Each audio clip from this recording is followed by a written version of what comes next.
Good morning, people of Holden and Dala. On this beautiful fall day, I'm recording from outside at Holden as we hear the story of Isaac and the sacrifice of Isaac from Genesis. We begin with the birth of Isaac. The Lord dealt with Sarah as he had said, and the Lord did for Sarah as he had promised.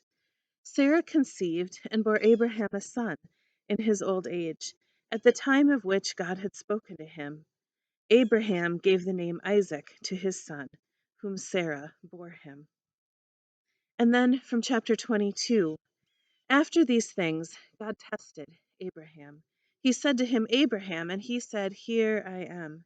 He said, Take your son, your only son Isaac, whom you love, and go to the land of Moriah, and offer him there as a burnt offering on one of the mountains that I will show you. So Abraham rose early in the morning, saddled his donkey, and took two of his young men with him, and his son Isaac. He cut the wood for the burnt offering, and set out, and went to the place in the distance that God had shown him. On the third day, Abraham looked up and saw the place far away. Then Abraham said to his young men, Stay here with the donkey. The boy and I will go over there. We will worship, and then we will come back to you. Abraham took the wood of the burnt offering and laid it on his son Isaac, and he himself carried the fire and the knife. So the two of them walked on together. Isaac said to his father Abraham, Father, and he said, Here I am, my son. He said, The fire and the wood are here, but where is the lamb for a burnt offering? Abraham said, God himself will provide the lamb for a burnt offering, my son. So the two of them walked on together. When they came to the place God had shown him, Abraham built an altar there and laid the wood in order. He bound his son Isaac and laid him on the altar on top of the wood. Then Abraham reached out his hand and took out the knife to kill his son. But the angel of the Lord called to him from heaven and said, Abraham, Abraham. And he said, Here I am. He said, Do not lay your hand on the boy or do anything to him, for now I know that you fear God, since you have not withheld your son, your only son, from me. And Abraham looked up, and he saw a ram caught in a thicket by its horns. Abraham went and took the ram and offered it up as a burnt offering instead of his son. So Abraham called that place, The Lord will provide. As it is said to this day, On the mount of the Lord it shall be provided. As we think about this story, about how God provided for Abraham, I'd like to share a story with you that came from Guidepost magazine a few years ago about how God provides, sometimes unexpectedly, for his people. The author wrote, 193 boxes of cereal filled up our storage room at the Canby Center, the Christian Community Outreach Organization and food pantry, where my husband serves as the director and I serve as a volunteer. We had Cheerios, cornflakes, Wheaties, Raisin Bran, Life, honey, bunches of oats, every cereal you could possibly think of. It had arrived Monday morning by truck, brought to us by the cheerful manager of the Burgerville franchise nearby. Our cereal box drive was a great success, he had told us.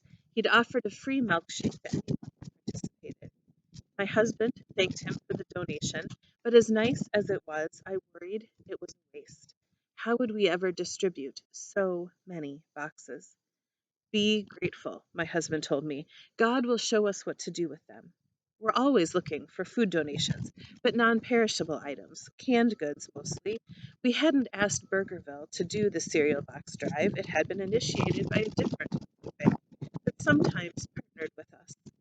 Instead, I was wishing that they had given us donations, collected money for us to put towards our job training programs or our rental assistance fund. That could go a long way to helping the people in need who come to us daily. I wasn't sure what help cereal could be. Well, maybe the cereal could be snacks for our after school program, I suggested, as if that would maybe put a dent in the supply. But 2 days later, my husband received an email from a teacher at a nearby public school that matriculated many at risk children who came from homes with hunger. "Come, take a look," he said. "Students on the free meal program aren't getting enough to eat," the teacher wrote him. "Kids were arriving at school without having eaten anything at home.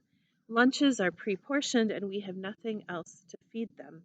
Is there any way the Canby Center can provide breakfast items for the remainder of the school year?"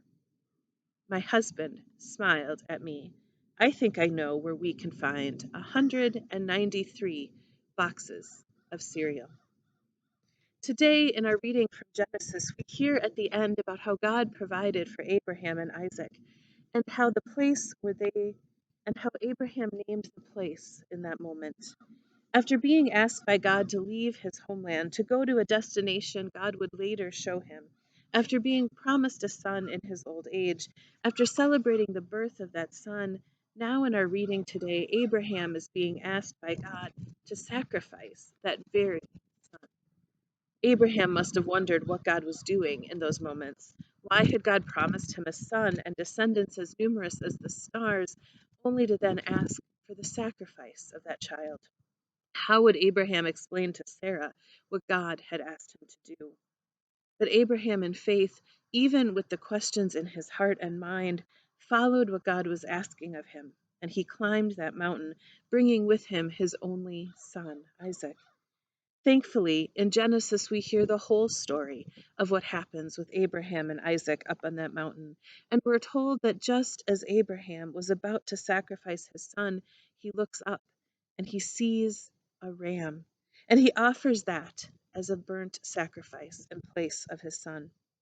We're told that Abraham names that place the Lord will provide, as it is said to this day, "On the mount of the Lord it shall be provided." God provided for Abraham and Isaac there on the mountain. Throughout the Bible, we hear stories of how God has provided for his people. He provided them with manna and quail in the desert as the Israelites journeyed away from slavery to freedom. He provided food for the widow of Zarephath and Elijah when her stores of food were running low. He provided for Ruth and Naomi through the generosity of their relative in their time of need and hunger. Over and over again through the stories of the Bible, we hear how God has provided for his people, sometimes in unexpected ways. Today, as we hear the story of Abraham and Isaac, as we heard that serial story from Guidepost magazine, consider, where have you heard of God providing in your life? Where have you seen God providing in your life? Perhaps God sent you a friend with a listening ear when you most needed to talk to someone. Perhaps God provided for you through a generous neighbor, delivering a bag of groceries when you weren't really sure where your next meal would come from. Perhaps God sent a doctor or a nurse for you to care for you when you were ill. Maybe God provided guidance for you in a decision that you were struggling with.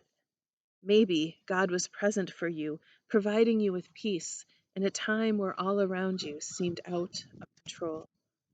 Today's reading reminds us that God provided for Abraham and Isaac, and that God provides for you and me and all his people as well, in ways big and small throughout our lives. Let us take time today to remember God's love and the care that he provides for us each day. Amen.